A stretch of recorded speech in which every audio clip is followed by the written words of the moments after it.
we were going to do a whole different podcast tonight, and then this happened, and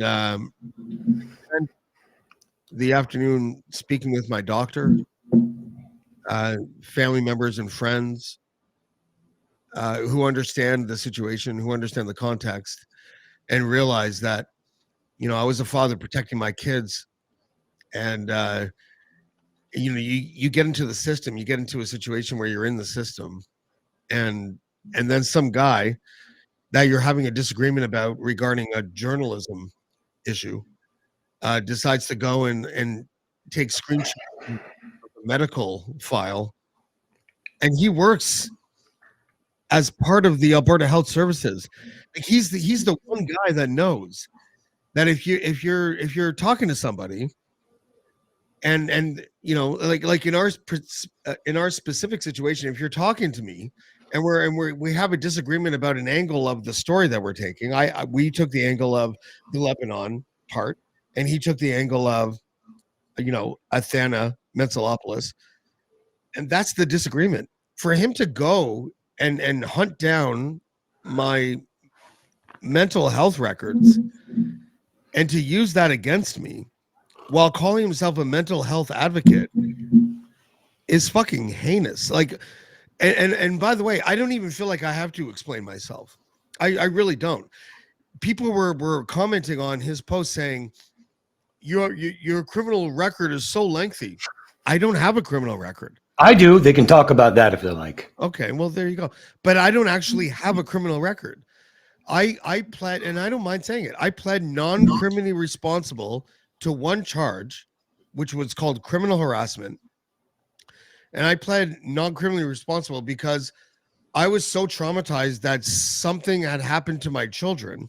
Okay, and I'm going to be very ambiguous because I don't really want to share this with people, but I'm going to share as much as I can without giving away my privacy.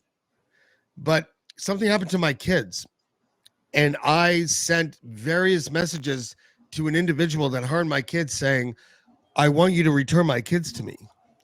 And I got charged with criminal harassment, and I pled non-criminally responsible because of the trauma that I experienced when I realized what had happened to my kids by that person.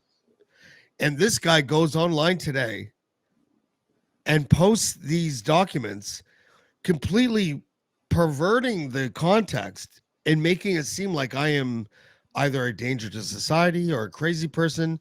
That document, by the way, not even the up-to-date document regarding my file, which matters to me. I find it egregious and disgusting that this person would post something like that while trying to call himself an advocate for mental health. Last night when we did our podcast, Nate Pike's name came up, and you made a comment about the disagreements journalistically you had, and I made some comments telling you that, I watched Nate's show. I respect Nate. And let's be honest, what he just did, he's a piece of shit. Yeah. Okay. This guy telling me about his PTSD and the conversation we had, and to do something like that is, Nate Pike, you're an absolute piece of shit. Garbage. That is garbage behavior. I contacted Alberta Health Services today. And by the way, I am not normally a person that like reports tweets or calls like people's places of business to complain about something that someone said. But this was so like, fuck, I sound, I feel like I sound like a woke person. It was so offensive what he did to me. I called Alberta Health Services. I believe it was a crime. Well, I called Alberta Health Services, and they're now investigating Nathan Pike through their human resources department. Because, and even when I told the lady on the phone what happened, she was like, I'm sorry, what did you just say? I'm like, yeah, we had a disagreement about journalism. We're both podcasters. And then he posted screenshots of my like medical records, of my mental health records that were under the purview or whatever of the Ontario Mental Health Board. And he posted that. And he posted several sections, and he told people that they should either block me or be afraid of me and all this stuff. And turned his comments off. Yeah. And she was like, "Are you serious? He did that?" And I'm like, "Yeah." And she knew who he was, and she was like, "I can't believe he did that." And I'm like, actually, neither can I, because I didn't think that he was like that.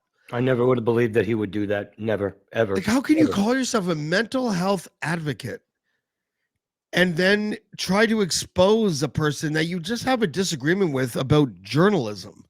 It was just, dude, my position was that the Globe and Mail took um a very strange stance when it came to MH Care Medical, in the fact that they went to Lebanon and they interviewed 200 people from the Lebanese community. And then, separate from that, but maybe not separate, but who knows, other people went to Lebanon and were trying to bribe people for dirt on the CEO of MH Care Medical. That was the angle I took. I was interested in that angle of the story. He was interested in the angle of the story that had to do with Athena Mentzelopoulos and the UCP and all that. And that's fine. We both staked out our positions. Why would a person who calls himself